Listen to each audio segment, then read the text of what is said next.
Hello friends, मेरा नाम प्रभात मौर्य है और आप देख रहे हैं quick exam study channel. Friends, आज हम लोग आवास के विषय में अध्ययन करेंगे। तो आइए देखते हैं। देखिए, किसी जीव जंतु या वनस्पति के रहने का ऐसा स्थान जो उसे विकास, वृद्धि, भोजन तथा अनुकूल जलवायु प्रदान करता हो, उसका आवास कहलाता है। ठीक। आवास के आधार पर जीव जंतुओं का वर्गीकरण निम्न प्रकार से है। देखिए, जो जीव हैं वो तीन प्रकार के होते हैं: स्थलीय, जलीय और उभयचर जीव। ठीक है। स्थलीय जीव के प्रकार देखिए: बिलवासी, यानी कि ऐसे जीव जो बिल में रहते हैं, बिलों में, जैसे चूहा हो गया, नेवला आदि हो गया। धावी, यानी कि ऐसे जीव जो खुले मैदान में रहते हैं, पेड़ों के नीचे या झाड़ियों में रहते हैं और खुले मैदान में विचरण करते हैं। ठीक है। इनमें घोड़ा हो गया, हिरन हो गया, चीता हो गया। ठीक है। यानी कि चीते संबंधित दूसरे और सारे जानवर जो खुले मैदान में रहते हैं। ठीक। वृक्षवासी में देखिए, वृक्षवासी ऐसे जीव जंतु जो पेड़ों पर निवास करते हैं, जैसे कि बंदर हो गया, गिलहरी हो गए और अधिकतर पक्षी। ठीक है, क्योंकि मोस्टली पक्षी पेड़ों पर ही रहते हैं। आगे देखिए, जलीय जीव। जलीय जीव में देखिए सभी प्रकार की मछलियां। जलीय जीव के अंदर ऐसे जीव आते हैं जो अपनी पूरी जिंदगी या पूरी लाइफ जो है वो पानी में ही व्यतीत करते हैं। ठीक है। इनमें मोस्टली मछलियां ही आती हैं। उभयचर जीव वो होते हैं जो कि जल और थल, यानी स्थल दोनों पर ही रहते हैं। ठीक है। जल और स्थल वासी जीव, जैसे मगरमच्छ देखिए पानी में भी रहता है और जमीन पर भी रहता है। सांप पानी में भी रहता है, जमीन पर भी रहता है। मेढक मेढक जमीन पर भी रहता है और पानी में भी रहता है। और हिप्पोपोटामस, यानी कि दरियाई घोड़ा, जो कि पानी में भी रहता है और जमीन पर रहता है। ठीक आदि हो गए।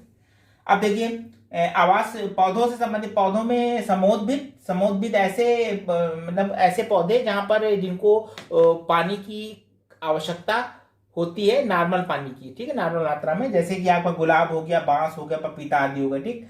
जलोद्भिद से तात्पर्य ऐसे पौधे जो कि पानी में, जिनको अधिक पानी की आवश्यकता होती है, अगर ये पानी में ही उगते हैं, ये जैसे कमल हो गया, सिंघाड़ा हो गया। ठीक आदि।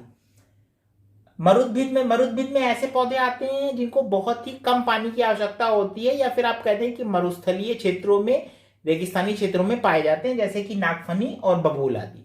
ठीक।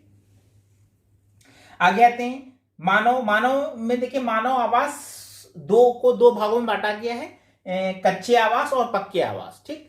कच्चे आवास में देखिए, झोपड़ी जो होती है वो घास फूस की बनी होती है। ठीक है। और लकड़ियों की सहायता से, घास फूस की सहायता से घर बना लेते हैं, तो झोपड़ी कहते हैं।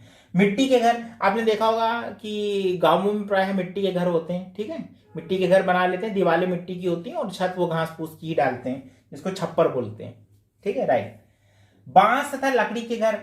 बांस के घर और लकड़ी के घर बनाए जाते हैं। जैसे कि आप अगर भारत के असम राज्य में देखें तो वहां पर प्रायः बाढ़ से बचने के लिए और अन्य जीव जंतुओं से अपनी रक्षा के लिए बांसों पर वो घर बना लेते हैं, जो कि करीबन 3 से 4 मीटर ऊंचाई पर होते हैं जमीन से। ठीक। बांसों पर बना लेते हैं। और लकड़ी के घर भी बनाए मोस्टली पर्वतीय क्षेत्रों में या भूकंप वाले क्षेत्रों में लकड़ी के घर बनाए जाते हैं, जो कि बहुत ही हल्के होते हैं और भूकंप के कंपन को सहने की उनमें क्षमता होती है।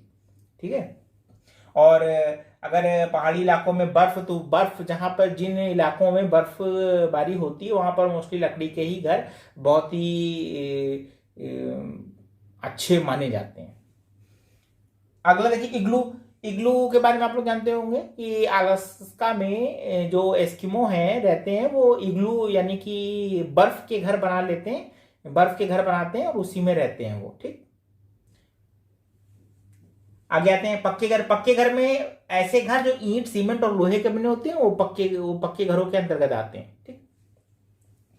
ये आपका आवास हो गया। इसके अलावा कभी कभी ये जो स्थलीय जीव हैं, इसमें ये प्रश्न आया है परीक्षाओं में कि आरोही जीव का नाम बताइए। तो आरोही का मतलब ऐसे जीव जो दीवालों पर या खड़ी सेल्फेस पे रहते हो, जैसे कि आपकी छिपकली हो गई। छिपकली घरों में देखा होगा, घरों में पाई जाती है, जंगलों में भी रहती है। तो आरोही मतलब पेड़ों की तनों पे या घर में दीवालों पर वो रहती है।